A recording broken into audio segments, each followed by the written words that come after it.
चक्र संवर परिपूर्ण सम्यक संबुद्धत्व को प्रकट करता है। ये हमारे विश्व एवं मन का सहज स्वभाव है। इसलिए चक्र संवर वज्रयानी साधकों का इष्ट देव इदम होता है। ये दिव्य शुद्ध स्वरूप जो आध्यात्मिक अभ्यास से अपने में निहित व्यावहारिक सत्य का पहचान कराता है। भारत में 8वीं शताब्दी के आसपास बौद्धों के अनुत्तर योगतंत्र के इस साधना अभ्यास का महासिद्धों द्वारा प्रवर्तित किया गया ये इष्ट देव अथवा ईदम के रूप में हिमालय के अनेक परंपराओं में मुख्य रहा है, विशेषकर परवर्ती तिब्बती संप्रदायों में, जैसा कि श्री रूपा के श्रेष्ठ परंपरा में है। तांत्रिक साधकों के लिए चक्र संवर प्रज्ञा तथा उपाय के युग्नत रूप में प्रकट होता है। इसे सुख एवं शून्यता का युग्नत स्वरूप भी कहा जाता है। यहाँ उपाय का अभिप्राय करुणा से है, सार्वभौमिक पुरुष शक्ति जो अंततः चित्त का प्रभास्वर स्वरूप है, जिसमें संपूर्ण भौतिकीय संसार दृष्टिगोचर होता है।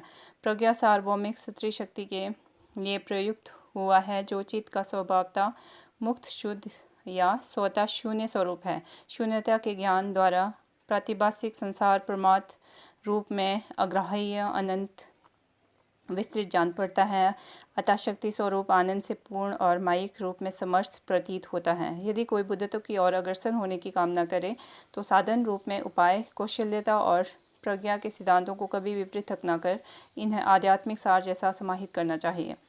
इन दोनों का अवबोध एक अविभाज्य महायोग महामुद्रा है, जो बौद्धों के परम अध्यात्म सुख को प्रकट करता है। अतएव चक्र संवर को दिक्षोक अर्थात परमानंद भी कहा जाता है।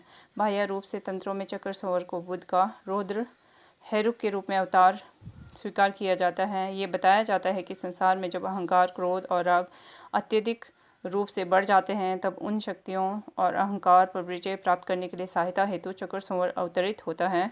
फिर भी दूसरे दिव्य सत्वों के समान, जैसा कि बुद्ध ने प्रदर्शित किया है, चक्र संवर का समाहरण नहीं किया। इसकी अपेक्षा इसे संसार में विशेष स्थानों के अधिष्ठानों का असीमित शक्ति स्रोत के रूप में परिपूर्ण छोड़ा है। उनमें ड्रिलबुरी एक ऐसा ही स्थल है। यद्यपि साधारण आंखों से चक्र संवर की उपस्थिति तब तक नहीं देखी जा सकती है जब तक कि गंभीर शुद्धिकरण को प्राप्त न कर ली जाए। सन 1996 ईस्वी में प्रथम बार जब परम श्रद्धेय ग्यलवांग ड्रुकchen ने अपनी परिक्रमा कोरा संपन्न की, तब उन्हें हवाओं की फुसफुसाहट और सर्वत्र प्रतिध्वनियों द्वारा स्पष्ट रूप से चक्र संवर के मंत्र सुनाई दिए थे। यदि हम एक ही समय में अपने मन की यथार्थ अवस्था को समझें, जो कि साक्षात चक्र संवर है, तब संभवतः हम भी मंत्रों को सुन सकते हैं। वस्तुतः 20वीं सदी के मध्य तक यहाँ के श्रद्धालु ग्रामीण लोगों को नियमित रूप से उस पर्वत की ओर से चमत्कारिक धार्मिक स्वर संगीत गूंजने की ध्वनि सुनाई पड़ती थी, जैसे कोई दिव्य सत्व पवित्र धार्मिक अनुष्ठानों में लगे हों। ऐसी अनेक घटनाएं विशेषकर उन तिथियों को, जैसे 10वीं एवं 25वीं तिथियों को,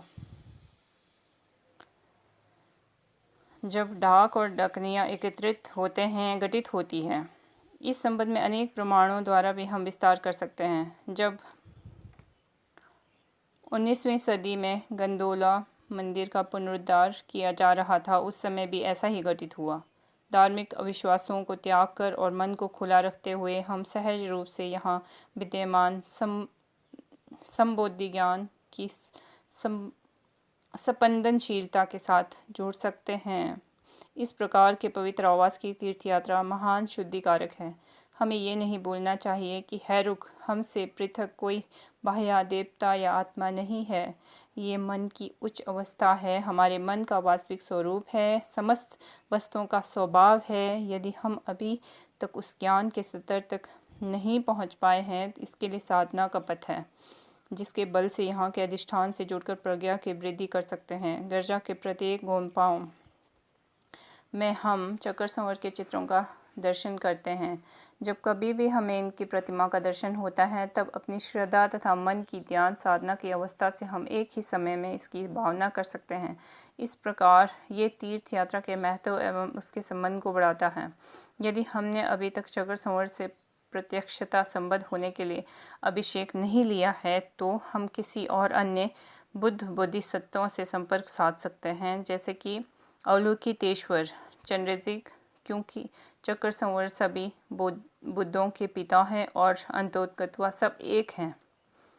इस प्रकार की पुनीत राह पर यदि हमने वज्रयान का अभिषेक नहीं लिया है तो भी श्रद्धा मात्र से ही हमारे में परमार्थ सत्य को जानने का जो ज्ञान है उससे भी अत्यधिक सहायता एवं अधिष्ठान प्राप्त होता है।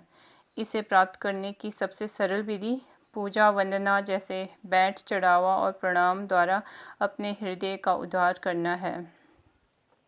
ये सभी सामान्य अभ्यास अत्यंत ही आवश्यक हैं। हमारे परिवेश में व्याप्त बुद्ध के उत्तम अधिष्ठानों पर विश्वास कर हम अपने ही बुद्ध स्वभाव प्रकृति को विकसित करें। जब तक ये अभिन्न नहीं होंगे सम्यक संबुद्धत्व के अद्वैतता का प्रसार नहीं होगा।